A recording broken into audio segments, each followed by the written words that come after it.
tai vis dėlto su kokiais iššūkiais organizacijos susiduria, kaip tu matai iš savo darbo ir kaip jos sprendžia. Keli tokie esminiai iššūkiai. Ir jeigu kas planuoja apie savo organizacijos kultūrinį pokytį, apie pereinamą prie kitokio valdymo būdo, kad tiesiog žinotų, į ką atkreipti dėmesį.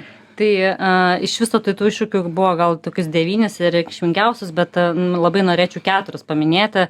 Tai vienas visų respondentų paminėtas buvo vadovų galios paleidimas. Tai tikrai transformacijos procese vadovams nusivadovinti, pasidalinti tą galę ir atsakomybėm yra iššūkis ir su tuo visos organizacijos daugiau ar mažiau kažkaip sprendė, dirbo ir tai buvo iššūkis.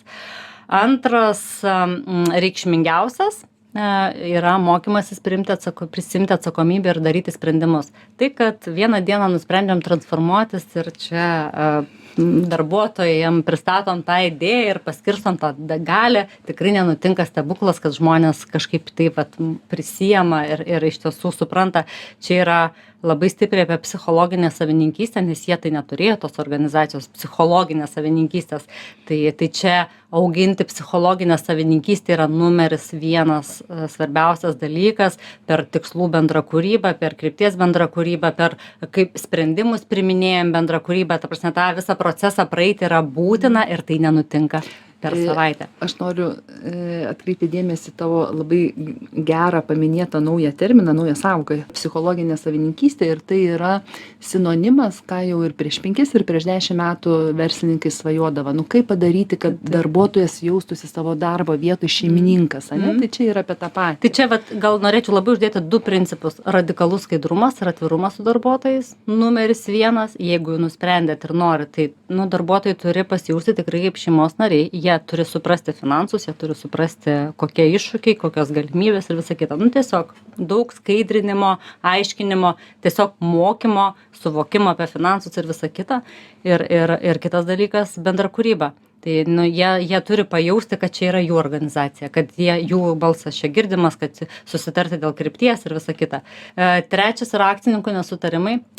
Visuose atvejuose, kurie yra daugiau negu keli akcininkai, jie nutinka ypatingai tais atvejais, kai vieni akcininkai būna aktyviau dalyvaujantis versle, kiti mažiau. Ateina vienas momentas, kai jie atsibunda ir nori aktyviau dalyvauti ir jie nebesupranta, kad tokiom pačiom intervencijom ir galios žaidimais kaip anksčiau nebegalima į tą organizaciją ateiti ir dažnai net tokių visai rimtų griūčių įvyksta. Tai toks vienas irgi dažnai iš visų, kurie turėjo daugiau negu kelis akcininkus visose organizacijose, yra akcininkų nesutarimo atvejais ir tikrai visi vardino, kaip būtų gerai būti turėti kažkokį mediatorių, konsultantą, kuris būtų dirbęs visą procesą su akcininkais, kad susivoktų gerai, kur link ko čia mes einam. Ir 4 yra proceso lėtumas. Jeigu pasirenkam evoliuciškai transformuotis, nes yra radikalus būdas. Kaip gamtoje toks stichinis reiškinys, audra, viskas sugriūna, daug nuoskaudų, bet tada ten persistato, viskas persikūrė ir per pusę metų galima greitai nusiskausminam ir išmokstam dirbti nuo jį. Bet dažniausiai evoliuciniai atvejai pasitaiko ir praktikoje, ir literatūroje. Tai tas proceso lėtumas reikalauja labai gerai pasiruošusio lyderio, fasilitatoriaus, kuris atlaikytų tą procesą, sukurtų erdvę, tokio space holderio, sukurtų erdvę visiems tiem iššūkiam prasispręsti, nedaryti iš to kažkokios tragedijos, nes kaip tik suvokti, kad reikia, kad tie iššūkiai atsitiktų, reikia juos išspręsti ir tik tai tada, kai išspręsim, atsiras tas mūsų naujas veikimo būdas. Tai proceso lėtumas irgi buvo vienas iš dažniausiai minimų tokių, kur buvo daug momentų, kur Man ateina mintis, kad būtinai tam reikalingas veidrodis ir išorinis veidrodis.